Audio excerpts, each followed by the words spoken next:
اعوذ باللہ من الشیطان الرجیم بسم اللہ الرحمن الرحیم قال یا آدم انبئہم باسمائہم، اللہ نے فرمایا کہ آدم ان کو بتاؤ ان کے نام.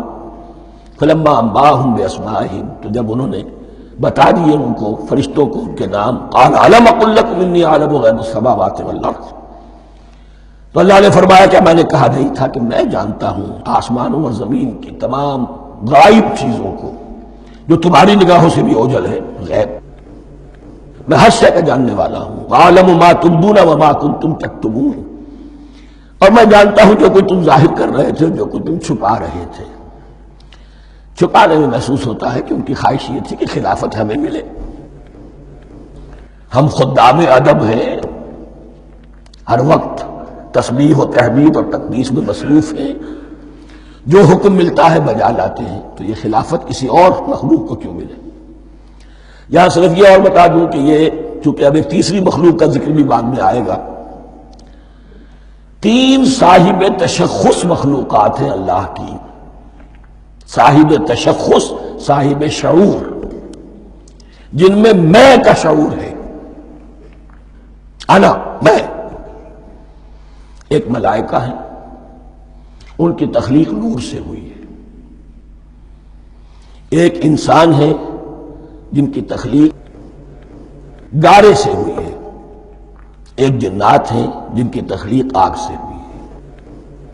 باقی حیوانات ہیں، ان میں شعور تو ہے، خود شعور ہی نہیں ہے. Self consciousness, there is a world of difference between consciousness and self consciousness. انسان جب دیکھتا ہے تو اس کو یہ بھی معلوم ہے میں دیکھ رہا ہوں. کتا بلہ دیکھتا ہے، اسے یہ اندازہ نہیں ہوتا کہ میں دیکھ رہا ہوں. دیکھنے کا ایک نتیجہ ہے جو نکل آتا ہے، لیکن میں کا وجود نہیں ہے.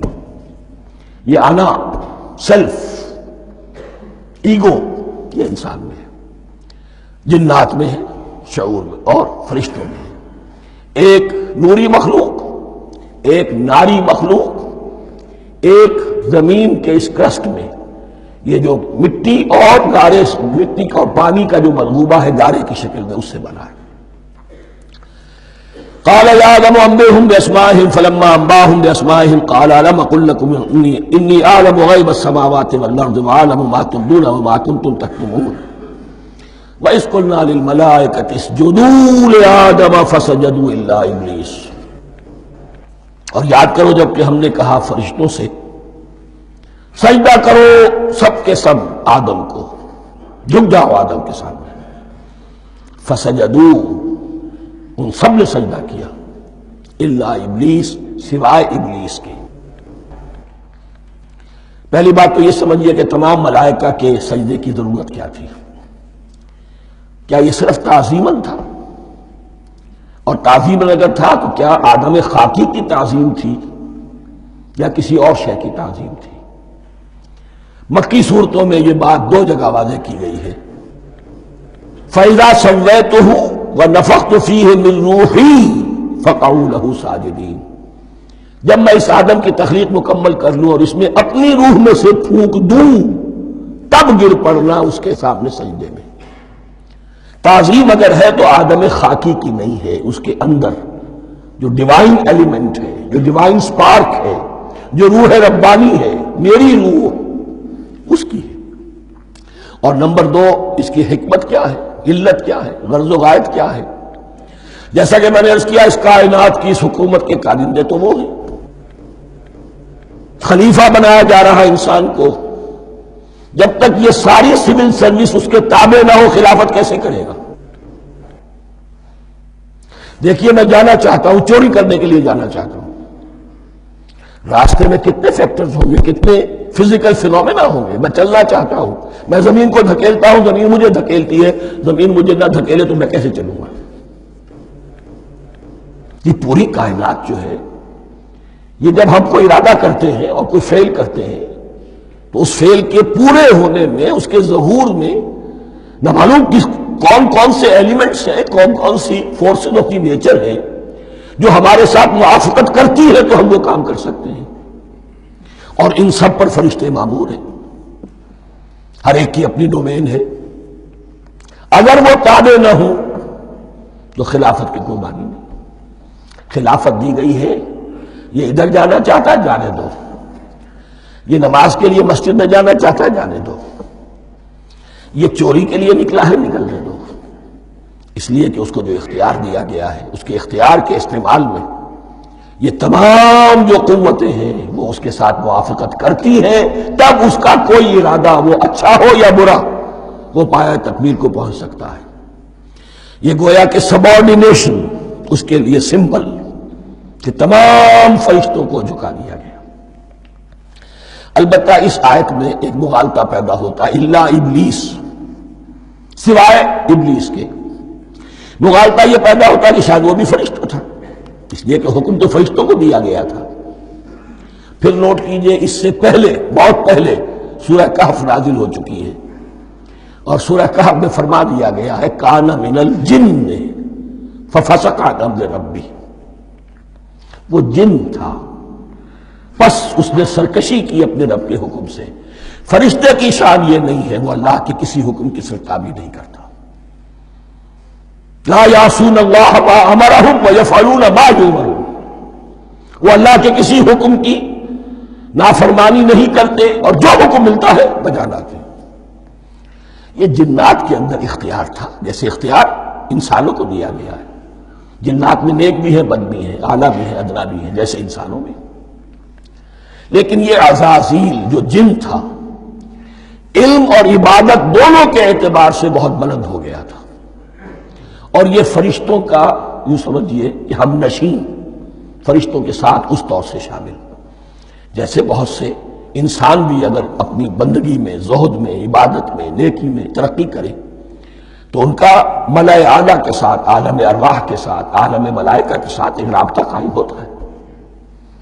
اسی طریقے سے وہ جو عزازیل تھا، جن ہونے کے باوجود اپنی نیکی، عبادت، پارسائی اور اپنے علم میں فرشتوں سے بہت آگے تھا، اس لیے معلم الملکوت کی شکل اختیار کر چکا تھا۔ اس کو اپنی زون تھا۔ یہ بات جیسا کہ میں نے عرض کیا 7 مرتبہ قرآن میں یہ بات آئی ہے، قصہ ابلیس و آدم، کہ فرشتوں کو حکم ہوا کہ سجدہ کرو، سب جھک گئے، ابلیس نے سجدے سے انکار کر دیا 7 مرتبہ۔ یہ 7ویں مرتبہ ہے جو ہم پڑھ رہے ہیں، مصحف میں پہلی مرتبہ آ رہا ہے، ترتیب نزول میں 7ویں مرتبہ آ رہا ہے۔ یہ آدم و ابلیس کا قصہ اس سے آگے سورہ اعراف میں آئے گا، پھر سورہ ہجر میں آئے گا، سورہ بنی اسرائیل میں آئے گا، سورہ کہف میں آئے گا، سورہ طٰہٰ میں آئے گا، سورہ صاد میں آئے گا، 6 مرتبہ مکی قرآن میں، 1 مرتبہ یہاں۔ تو یہاں اشارہ نہیں کیا، اس لیے مغالطہ ہو سکتا ہے، لیکن یہ کہ سورہ کہف میں آپ کو بتا چکا ہوں کان من الجن ففسق عن امر ربی، اس نے اپنے رب کے حکم سے سرتابی۔ ابلیس اس کا صفاتی نام ہے اب، اس لیے کہ اب لَسَيُبْلِسُ کے معنی ہوتے ہیں مایوس ہو جانا۔ یہ اللہ کی رحمت سے بالکل مایوس ہے، اور مایوس جو ہو جائے وہ شیطان ہو جاتا ہے۔ اب میرا تو چھٹکارا نہیں ہے، جتنوں کو برباد کر سکوں کروں، میری تو عاقبت خراب ہو چکی ہے، جتنوں کو اپنے ساتھ، ہم تو ڈوبے ہیں سنم، تم کو بھی لے ڈوبیں گے۔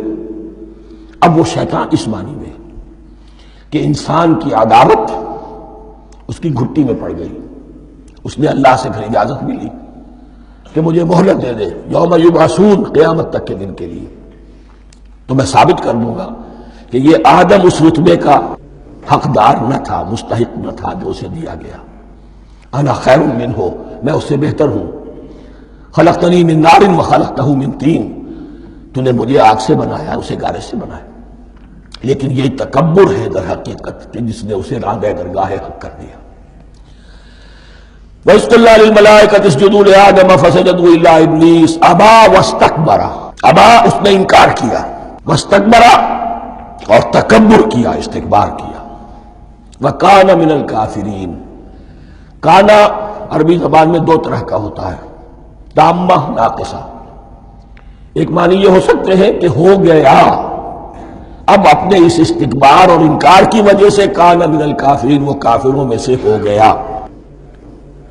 ایک کانا تامہ ہوتا تھا ہی کافروں میں سے، یعنی اس کے اندر سرکشی چھپی ہوئی تھی، اب ظاہر ہو گئی۔ یہ معاملہ ہوتا ہے، کسی شخص کی بدنیت ہی اس کے اوپر پردے پڑے رہتے ہیں نیکی کے، زہد کے، کسی خاص وقت میں آ کر وہ ننگا ہو جاتا ہے، اور جو اس کے اندر تھا اصل اس کی حقیقت وہ سامنے آ جاتی ہے، اس کا امکان ہے۔ تو دونوں معنی اس کے ہو سکتے ہیں۔